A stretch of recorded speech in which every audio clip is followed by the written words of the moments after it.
Hello guys and welcome back to Kiroki Fracos channel at ang gagawin natin for today is another unboxing. No, actually it's not unboxing but it's more like on try on haul.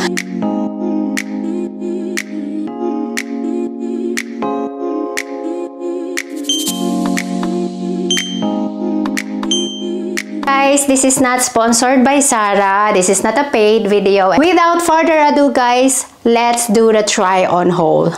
Let's start from the one I'm wearing. So this black one is my old shirt. Have this drape wrap over bodysuit and this is in size S and in color maroon. It has a design on the side. Material niya is lumuluwag. So yan, nababanat siya. So it's more on like elastic and hindi rin siya makapal.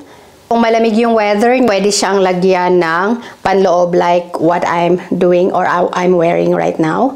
Pinartneran ko siya nitong isang magandang long tube skirt. Hindi siya malapad, hindi rin siya maluwag. It's a tube, it's parang alam mo yung straight line ng cut. Meron siyang dalawang bulsa, both sides.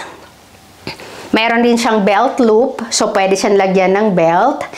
And this one is in size 34, so I think I'm gonna go with this one.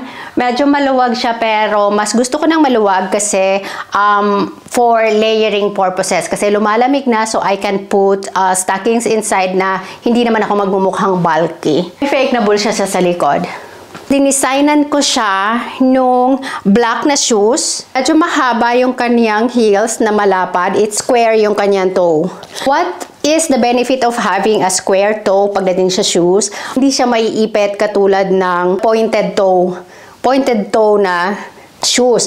Though yon mas sexy tingnan and since petit ako, mas maganda yun sa akin kasi nag-elongate ng look pero hindi ako komportableng maglakad. So I go for square toe.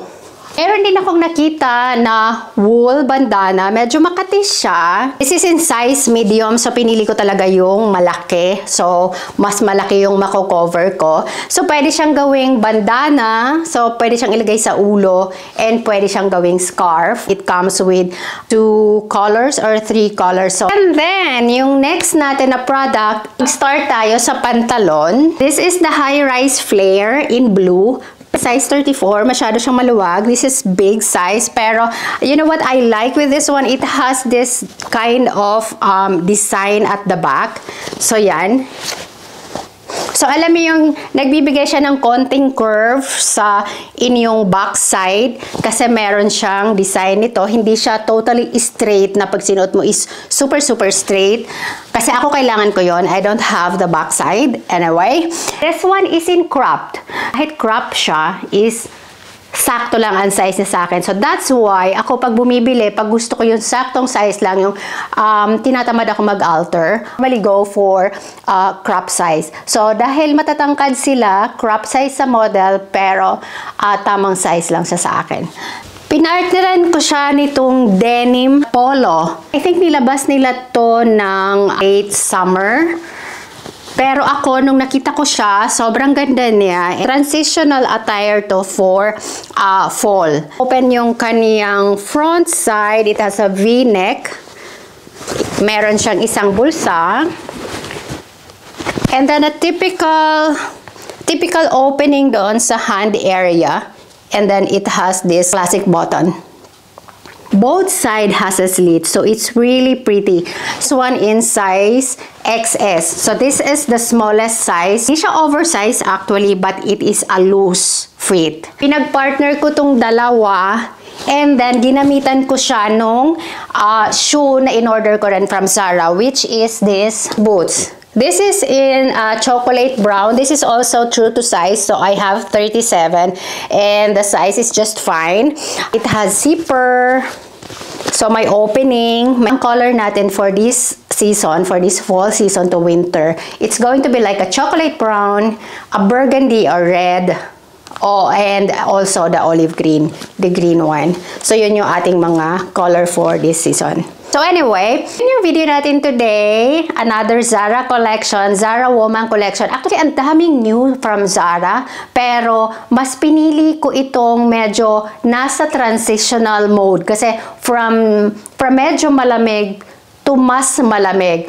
And then later, we're gonna go to winter. So, there's a lot of products na pwede sa transitional season from Zara. So, you check their website.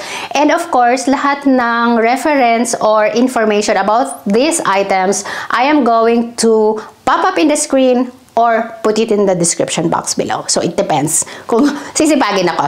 But anyway, guys, thank you. Yan lang po ngayon ang sa video natin. Ang gaganda ng product natin, no? So, keep in touch. So, it's going to be November. Really cold soon. Thank you, guys, for watching. And hopefully, you like this video. Please, if you like this video, give me a like. Give me a thumbs up. Give me a comment if you have time, and of course, subscribe to my channel para hindi naman kayo mahuli doon sa mga collaboration products na may mga discounts na ilalabas ko soon. So, thank you guys for coming, and God bless. Bye!